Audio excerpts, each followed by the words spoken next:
أعوذ بالله من الشيطان الرجيم.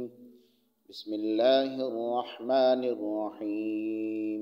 يسألونك عن الخمر والميسر قل فيهما إثم كبير ومنافع للناس وإثمهما أكبر من نفعهما ويسألونك ماذا ينفقون قل العفو كذلك يبين الله لكم الآيات لعلكم تتفكرون في الدنيا والآخرة. ويسألونك عن اليتامى قل إصلاح لهم خير وإن تخالطوهم فإخوانكم والله يعلم المفسد من المصلح ولو شاء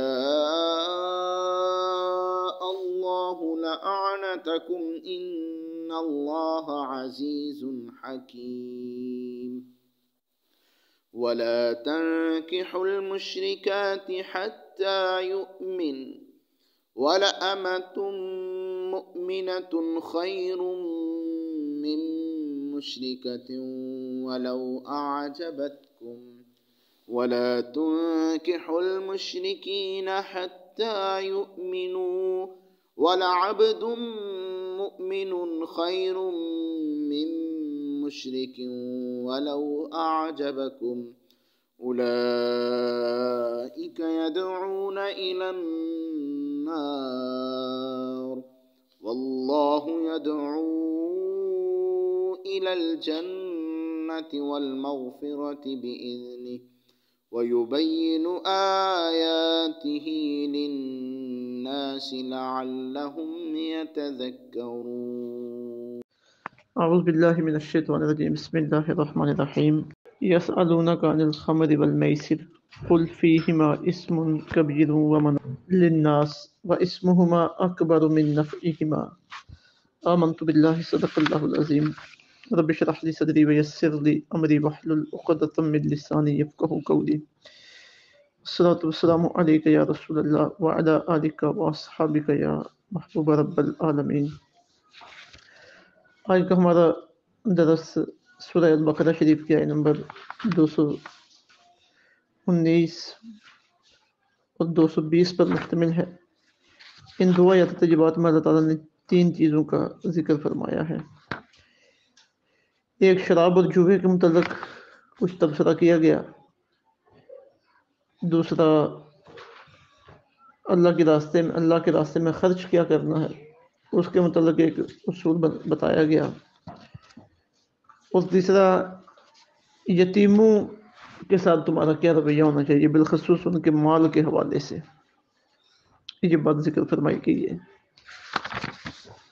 فرمایا یسألونہ کا، وہ پوچھتے ہیں آپ سے، عن الخمر شراب کے بارے میں، والمیسر اور جوے کے بارے میں.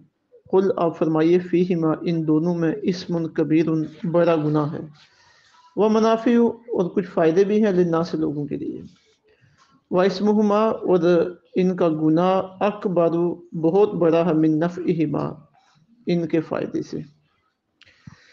ویسألونک اور وہ پوچھتے ہیں آپ سے، ماذا ينفقون کیا خرچ کریں. قل آپ ان سے فرمائیے، العفو جو ضرورت سے زیادہ ہو. کذالک اسی طرح، یبین اللہ کھول کر بیان کرتا ہے اللہ، لکم تمہارے لیے، الآیات اپنے حکموں کو، لعلکم تتفکرون تاکہ تم غور و فکر کرو، فی الدنیا والآخرہ دنیا اور آخرت کے کاموں میں. ویسألونک اور پوچھتے ہیں وہ آپ سے، عن الیتامی یتیموں کے بارے میں. قل آپ ان سے فرمائیے، اصلاح لہم ان کی بھلائی کرنا، خیر بہتر ہے، وَإِن تُخَالِطُوهُمْ اگر تم انہیں اپنے ساتھ ملا لو، یعنی کاروبار وغیرہ میں، فَإِخْوَانُكُمْ تو وہ تمہارے بھائی ہیں، وَاللَّهُ اللہ تعالیٰ یعلم خوب جانتا ہے، المفسد بگاڑنے والے کو، من المصلح سنوارنے والے سے. وَلَوْ شَاءَ اللہ اگر اللہ تعالیٰ چاہتا، لَأَعْنَتَكُمْ تو تمہیں مشکل میں ڈال دیتا. ان اللہ عزیز بے شک اللہ تعالیٰ بڑی قوت والا ہے، حکیم حکمت والا ہے۔ اب سب سے پہلے بات ہے شراب اور جوے کی۔ یہ جو شراب کا حکم ہے یہ ایک ہی مرتبہ اس کی حرمت کا حکم نہیں آ گیا کہ آیت قرآن شریف کی نازل ہوگی جو کہ یہ حرام ہے۔ ناسخ اور منسوخ کے بارے میں پیچھے تفصیل کے ساتھ بات گزری ہے، تو شراب کے متعلق جو آیات ہیں ان شراب اور جوئے کے متعلق ان میں بھی ناسخ و منسوخ والا معاملہ ہے۔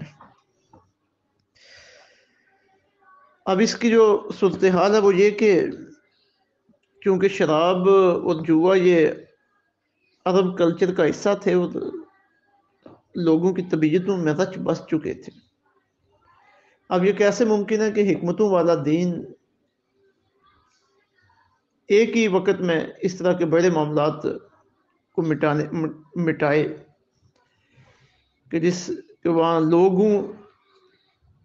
لوگوں کا ان معاملات میں اسلام کا ساتھ دینا مشکل ہو جائے۔ تو اسلام نے بڑی حکمت کے ساتھ درجہ بدرجہ ان خرافات کو اور ان حرام کاموں کو مسلمان معاشرے سے ختم کیا ہے تاکہ طبیعتوں کے اوپر بوجھ بھی نہ بنے اور کام بھی ہو جائے۔ یہی حکمت خدا بندی ہے۔ تو سب سے پہلے تو جب شراب کے متعلق بحث چلی ہے مسلمانوں میں، کیونکہ کافی ساری پاکیزہ طبیعتیں ایسی تھیں کہ جو پہلے شراب کو گوارا نہیں کرتی تھیں، جوا انہیں پسند نہیں تھا، تو جب وہ اسلام کے اندر آئے ہیں اور اسلامی احکامات پہ عمل پیرا ہونا شروع ہوئے ہیں تو پھر خود ہی ایک جذبہ بیدار ہوا ہے کہ شراب کے متعلق کوئی حکم آنا چاہیے کہ یہ تو نقصان کا بھی سبب ہے اور بعض اوقات بندہ غیر فطری حرکتیں بھی کر جاتا ہے جب اس کے نشے میں مست ہو۔ حضرت عمر رضی اللہ تعالیٰ عنہ ان کے بارے میں تو حدیث میں آتا ہے، نسائی شریف کی حدیث نمبر 5540 ہے، وہ دعائیں کرتے تھے اللہ کی بارگاہ میں، اللہم بین لنا فی الخمر بیانا شافیا، اللہ ہمارے لیے شراب کے بارے میں کچھ شافی بیان نازل فرما۔ تو جب یہ سوال پوچھا گیا کہ شراب اور جوئے کے بارے میں کیا حکم ہے، تو سب سے پہلا جو حکم آیا ہے وہ یہ تھا، یسألونک عن الخمر والمیسر، وہ آپ سے شراب اور جوئے کے بارے میں پوچھتے ہیں، قل آپ انہیں فرمائیے فیہما اسم کبیر، ان دونوں میں بڑا گناہ ہے، ومنافع للناس، اور کچھ فائدے بھی ہیں۔ اب گناہ تو اس کا زائد ہے، نقصانات تو اس کے زائد ہیں، اور فائدے بھی مثلا جو عارضی اور کچھ ہیں، مثلا عارضی طور پہ بندے کو سرور حاصل ہو گیا ہے، جوئے میں بغیر محنت اور مشقت کے دولت ہاتھ میں آ گئی ہے۔ باقی جو ان کے نقصانات ہیں وہ تو ظاہری بات ہے، ہر بندہ یہ سمجھتا ہے کہ یہ تو بہت زیادہ ہے، بیماریاں جو لگتی ہیں، اور پھر ایسے شراب اور جوئے کے پجاری لڑائیاں جھگڑے اور انسانیت سوز جو ان سے فعل سرزد ہوتے ہیں۔ تو فرمایا گیا کہ ہیں منافع بھی ہیں لیکن ان کے جو گناہ ہیں، ان کا گناہ وہ زیادہ ہے، نقصانات بھی زیادہ ہیں۔ اب یہ پہلا حکم تھا شراب کے بارے میں۔ اب وضاحت جب آ گئی ہے یہ کہ نفع اور نقصان دونوں ہیں، تو اب جو مزید زیادہ سنجیدہ طبیعتوں کے لوگ تھے انہوں نے سوچا کہ جب نقصانات زیادہ ہیں تو پھر کیا ضرورت پڑی ہے ان کے قریب جانے کی۔ پھر ایک وقت آیا کہ حضرت عبد الرحمن بن عوف نے کچھ لوگوں کی دعوت کی اور دعوت میں شراب بھی رکھی گئی۔ جب شراب بھی انہوں نے لوگ مست ہو گئے، مغرب کی نماز کا ٹائم ہو گیا، ایک آدمی نے جماعت کروائی، قل یا ایھا الکافرون کی تلاوت شروع کی، تو جب یہاں پہ پہنچے لا اعبد ما تعبدون، میں ان کی عبادت نہیں کرتا جن کی تم عبادت کرتے ہو، تو لا اعبد ما تعبدون کی جگہ اعبد ما تعبدون پڑھ دیا۔ پیچھے جو لا تھا پوری آیت کا مدعا، جب لفظ لا نہیں آیا تو مطلب ہی بدل گیا۔ جب لا پیچھے آئے جس طرح کی قرآنی آیت میں ہے تو مطلب ہے کہ ہم ان کی عبادت نہیں کرتے، یا میں ان کی عبادت نہیں کرتا جن کی تم عبادت کرتے ہو۔ جب لا پیچھے سے ہٹ گیا اسی نشے میں تو عبادت بنی اعبد ما تعبدون، میں بھی ان کی عبادت کرتا ہوں جن کی تم کرتے ہو۔ اب یہ کتنی بڑی جسارت تھی اس طرح کا جملہ زبان سے نکلنا۔ تو پھر آرڈر آ گیا لا تقربوا الصلاۃ وانتم سکارى، کہ جب تم نشے کی حالت میں ہو تو پھر نماز نہیں پڑھنی، نماز کے قریب نہیں جانا۔ اب پہلے صرف بتایا گیا تھا جو پہلے آیت اتری کہ نفع بھی ہے نقصان بھی ہے، اب دوسرے درجے میں یہ آیت اتری ہے کہ اب نماز تم نے شراب کی حالت میں نہیں پڑھنی۔ پھر نماز کے وقت لوگ پاک ہوتے اس سے بچتے. پھر ایک وقت آیا کہ جب طبیعتیں جو ہے نا وہ مائل ہو گئی ہیں، اور یہ کون سی کتنی بری چیز ہے کہ نماز پڑھنے سے روک دیا گیا کہ اس حالت میں نماز نہیں پڑھنی. جب اس کا برا ہونا لوگوں کے سامنے مزید واضح ہوتا چلا گیا، پھر ایک وقت آیا کہ اللہ رب العزت کی طرف سے آرڈر آ گیا کہ انما الخمر والمیسر والانصاب والازلام، اس میں جوئے کا بھی ذکر آ گیا ہے، اس میں شراب کا بھی ذکر آ گیا، پھانسے کے تیروں کا بھی ذکر آ گیا. پھر اللہ تعالیٰ نے ببانگ دہل بڑے واضح انداز میں یہ ارشاد فرما دیا کہ یہ حرام ہے، فاجتنبوا، ان سے بچو ان سے، لعلکم تفلحون، تاکہ تم کامیاب ہو جاؤ. پیچھے فرمایا گیا رجس من عمل الشیطان، یہ شیطانی اعمال ہے. یہ سورہ المائدہ کے نمبر 90. اب اس میں جو ہے نا مکمل آرڈر آ گیا کہ اب تم نے شراب نہیں پینی، حرام ہو گئی شراب. تو یہ جو آیت ہے سورہ البقرہ کی آیت نمبر 218، اس کا جو حکم ہے وَإِسْمُهُمَا أَكْبَرُ مِن نَفْعِهِمَا، یہاں تک یہ آیت کینسل ہو گئی ہے. تلاوت میں تو موجود ہے، ثواب تو ہے، لیکن جب شراب کی حرمت کا حکم آ گیا تو اب اس کا جو حکم ہے وہ ختم ہو گیا ہے. اب کوئی شراب کے نفع پہ اس آیت کو بطور دلیل پیش نہیں کر سکتا. اسی طرح وہ جو آیت تھی جس میں یہ فرمایا گیا کہ جب شراب کی عادت میں ہو، جب شراب لا تقربوا الصلاۃ وانتم سکارى، جب تم نشے کی عادت میں ہو تو نماز میں نہ ہو، سورہ النساء کی آیت نمبر 43، وہ بھی کینسل ہو گئی ہے، منسوخ ہو گئی ہے. سورہ المائدہ کی آیت نمبر 90 میں جہاں واضح طور پہ اللہ تعالیٰ نے فرما دیا کہ شراب حرام ہے اور شیطانی کام ہے. تو یہ شراب کی حرمت کے بارے میں آیات طیبات کا تسلسل ہے.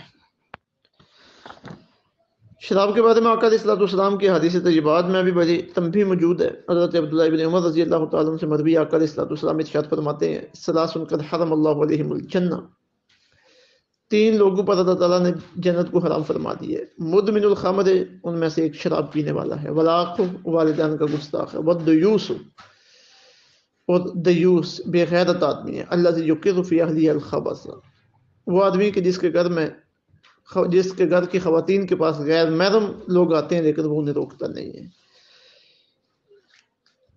یہ مسند امام احمد بن حنبل کی حدیث ہے 5372.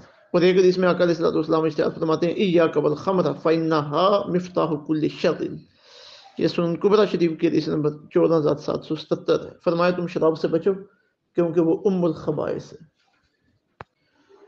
تو یہ شراب کی حرمت اور اس کے برا ہونا حدیث میں بھی آ گیا ہے. شراب کے ساتھ دوسری چیز ذکر کی گئی ہے جوا. تو جوا کیا ہے؟ کسی مقابلے بازی میں ہارنے والے کی طرف سے جیتنے والے کو کوئی شے دینے کی شرط لگانا، یہ جوا ہے کہ جو ہار جائے گا وہ جیتے ہوئے کو یہ چیز دے گا.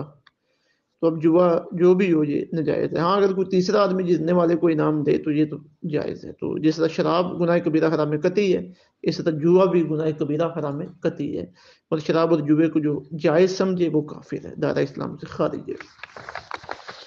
اب دوسری بات اس کے اندر آ گئی ہے آگے، وَيَسْأَلُونَكَ مَاذَا يُنْفِقُونَ، وہ آپ سے پوچھتے ہیں کہ کیا خرچ کریں. قُلِ الْعَفْوَ، آپ فرمائیے کہ جو ضرورت سے زیادہ ہو. اب یہاں سے ایک بات یہ سامنے آ گئی ہے کہ زکوٰۃ تو صرف لازم ہے صاحب نصاب پہ. تو ایک بندہ صاحب نصاب نہیں ہے، وہ محسوس کرتا ہے کہ میرے پاس یہ جو مال ہے اگرچہ نصاب کے حد تک نہیں پہنچا لیکن میری ضرورت سے زائد ہے، یہ میں اللہ کے راستے میں دے دوں تو میرا کام چلے گا. تو وہ خوشی خوشی دل اس کا خرچ کرنے کی طرف مائل ہے تو خرچ کرے، اجازت ہے، صدقہ دے، خیرات کرے. پھر اسی طرح زکوٰۃ بندے نے اپنا فرض ادا کر دیا، لیکن مالدار بہت ہے، زکوٰۃ دے کر بھی اس کے پاس بڑا مال ہے، تو یہ ترغیب دی گئی ہے اب کہ پھر بھی زیادہ تو وہ اللہ کے راستے میں خرچ کرے. آگے پیچھے دیکھے کہ جہاں جہاں اس کی زکوٰۃ کا مال نہیں پہنچا باقی مال وہاں تک پہنچائے، اور زکوٰۃ کا مال دے کر بھی لوگوں کی ضروریات پوری نہیں ہوئی تو زکوٰۃ سے اضافی مال دے، لوگوں کی ضروریات کو پورا کرے. تو یہاں پہ العفو کا جو ایک مفہوم اور اس کی وضاحت امام بیضاوی علیہ رحمہ جو معروف مفسر قرآن ہے انہوں نے یہ کی ہے کہ العفو اس سے مراد یہ ہے کہ اتنا خرچ کرنا کہ جتنا خرچ کرنا بندے کے لیے آسان، یعنی بندہ خوشی کے ساتھ اللہ کے راستے میں خرچ کر سکے. تو یہ ایک اسلامی معاشرے کی خوبصورتی ہے کہ جہاں پہ زکوٰۃ اور صدقات لازم واجبہ کے علاوہ بھی خرچ کرنے کی ترغیب ہے. تاکہ کوئی بھی بندہ معاشی تنگی کا شکار نہ رہے، جنہیں اللہ تعالیٰ نے دیا ہے وہ اپنے مال سے خرچ کرتے رہیں، صرف زکوٰۃ دے کر ہی بیٹھ نہ جائیں کہ بس ہمارا فریضہ ادا ہو گیا ہے، یا جو زکوٰۃ جن کے پہ لازم نہیں ہے لیکن ضرورت سے زائد کچھ مال ہے تو وہ اس وجہ سے مال کو نہ روکے رکھیں جی ہمارے اوپر تو مال خرچ کرنا لازم ہی نہیں ہے، تو یہ اخلاقی ہدایات اس کے لیے ہیں۔ فرمایا کذالک یبین اللہ لکم الآیات، اس طرح کھول کر بیان کرتا ہے اللہ تمہارے سامنے اپنے حکموں کو لعلکم تتفکرون، تاکہ تم غور و فکر کرو پھر دنیا والآخرت، دنیا اور آخرت کے کاموں میں۔ پھر آگے تیسری بات آ گئی ہے کہ یتیموں کے ساتھ تمہارا کیا معاملہ ہونا چاہیے بطور خاص ان پر مال خرچ کرنے کے حوالے سے۔ اب اس کا پس منظر یہ ہے کہ یتیم بچے جن کا والد دنیا سے چلا گیا، اب ان کے جو قریبی ہوتے تھے یا تعلق والے ہوتے تھے وہ ظاہر ان کی کفالت کرتے تھے، ان کی معاونت کرتے تھے، تو ایسا ہوتا کہ ان کے مالوں کی حفاظت کے لیے انہیں مزید بڑھانے کے لیے اپنے مالوں کے ساتھ ملا لیتے، اور پھر کھانے پینے کا نظام حساب کتاب ان کا اکٹھا ہی ہوتا۔ تو اب بے شمار لوگ ایسے تھے کہ جو یتیموں کے ساتھ ظلم بھی کرتے تھے، ان کا مال ہتھیا لیتے تھے، اور معاملات میں ایسے معاملات کر جاتے تھے کہ جو یتیموں کے اوپر ظلم کرنے کے درجے میں ہوتے تھے۔ تو سورہ النساء کی آیہ نمبر 10 میں فرما دیا گیا کہ ان الذین یاکلون اموال الیتامی ظلما انما یاکلون فی بطونہم نارا، کہ بے شک وہ لوگ جو یتیموں کا مال ظلم سے کھاتے ہیں وہ اپنے پیٹوں میں آگ بھر رہے ہیں۔ اب جب اتنا سخت آرڈر آیا تو لوگ سہم گئے، ڈر گئے، اور یتیموں سے تھوڑا سا پیچھے ہٹنا شروع ہو گئے کہ یار کام تو ٹھیک ہے لیکن کہیں ایسا نہ ہو کہ کچھ اس میں خرابی ہو جائے میری طرف سے، نہ چاہتے ہوئے بھی، اور اللہ تعالیٰ کا حکم تو بڑا سخت ہے تو یہ برداشت کرنا میرے لیے مشکل ہے۔ احتیاط برتنا انہوں نے شروع کر دی، تو پھر سوالات بھی آقا علیہ السلام کے بارگاہ میں اٹھائے گئے، تو اللہ تعالیٰ نے پھر ان کا جواب دیا کہ وہ معاملہ ہو رہا ہے، وہ معاملہ ان لوگوں کے لیے جو یتیموں کا حق کھاتے ہیں، لیکن ایک آدمی ہے وہ کوشش کرتا ہے کہ میں یتیم کے مال کو اسی کی جگہ پہ رکھوں، اسی کے ساتھ خاص رکھوں، اور کچھ اپنی محنت کے ذریعے اسے محفوظ کر لوں، اس میں اضافہ کرنے کی کوششیں کروں، تو اس میں کوئی حرج نہیں ہے۔ تو فرمایا وَيَسْأَلُونَكَ عَنِ الْيَتَامَى، وہ آپ سے پوچھتے ہیں یتیموں کے بارے میں، قل آپ فرمائیے اصلاح لہم خیر، ان کی بڑائی کرنا بہتر ہے۔ مطلب یہ کہ ان سے الگ تھلگ رہنا، ان سے کنارہ کشی اختیار کرنا، اس سے بہتر ہے کہ تم ان کی اصلاح اور فلاح میں لگے رہو۔ وَإِن تُخَالِطُوهُمْ، اگر تم انہیں اپنے ساتھ ملا لو، یعنی کاروبار وغیرہ میں، فَإِخْوَانُكُمْ، تو وہ تمہارے بھائی ہیں۔ اس سے بہتر معاملہ کیا ہو سکتا ہے کہ تم ان کی سرپرستی کرو، اپنے معاملات میں تم انہیں ساتھ ملا لو۔ واللہ یعلم المفسد من المصلح، اللہ خوب جانتا ہے بگاڑنے والے کو سنوارنے والے سے۔ یعنی کچھ لوگ بگاڑنے والے بھی ہیں اور سنوارنے والے بھی ہیں، تو تم اپنی نیتوں پہ قائم رہو، اپنی محنت پہ قائم رہو۔ اللہ جانتا ہے کہ تمہارے دل کا کیا معاملہ ہے، سنوارنے والوں کو بھی اللہ جانتا ہے، بگاڑنے والوں کو بھی اللہ جانتا ہے۔ وَلَوْ شَاءَ اللَّهُ لَأَعْنَتَكُمْ، اگر اللہ چاہتا تو تمہیں مشکل میں ڈال دیتا، لیکن اللہ نے کرم نوازی فرمائی ہے کہ یہ تمہارے لیے آسانی رکھی ہے اس معاملے میں۔ ان اللہ عزیز الحکیم، بے شک اللہ تعالیٰ بڑی قوت والا اور حکمت والا ہے۔ تو یہ چند چیزیں آج کے درس قرآن میں ہمارے سامنے آئی ہیں، اللہ تعالیٰ سمجھ کر عمل پیرا ہونے کی توفیق عطا فرمائے۔ وما علینا الا